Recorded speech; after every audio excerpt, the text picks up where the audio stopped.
As-tu déjà prié et ressenti le vide, comme si Dieu se taisait? Tu n'es pas seul. Même les croyants les plus forts vivent des saisons sèches. Cela ne veut pas dire que Dieu t'a abandonné. Cela veut dire qu'il veut t'emmener plus loin. Souviens-toi d'Élie. Après une grande victoire, il fuit dans le désert et dit « Seigneur, j'en ai assez ».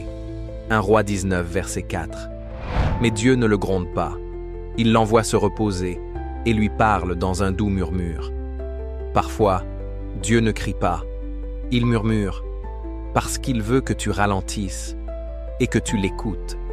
Jacques 4, verset 8 dit « Approchez-vous de Dieu, et il s'approchera de vous.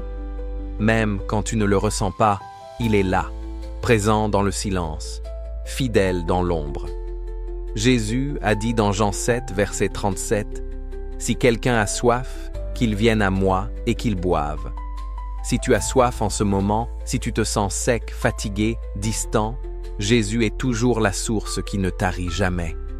Il voit ton cœur, il entend même les prières silencieuses, et il n'est pas loin de toi. Il est plus proche que tu ne le crois. Aujourd'hui, fais un pas. Dis, « Seigneur, tu me manques. » Ouvre ta Bible et demande au Saint-Esprit de te parler, même si ce n'est qu'un seul verset. Mais surtout, n'abandonne pas. Ta sécheresse n'est pas ta faim. C'est le terrain où tes racines de foi vont s'enfoncer plus profondément. Tu ressentiras à nouveau. Tu te réjouiras à nouveau.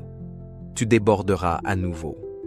Continue d'avancer, car le Dieu qui a parlé à Élie dans un murmure est le même qui te parle aujourd'hui. Écris Amen, si ce message t'a parlé. Partage-le avec quelqu'un qui se sent sec, qui a besoin d'un peu d'espoir aujourd'hui.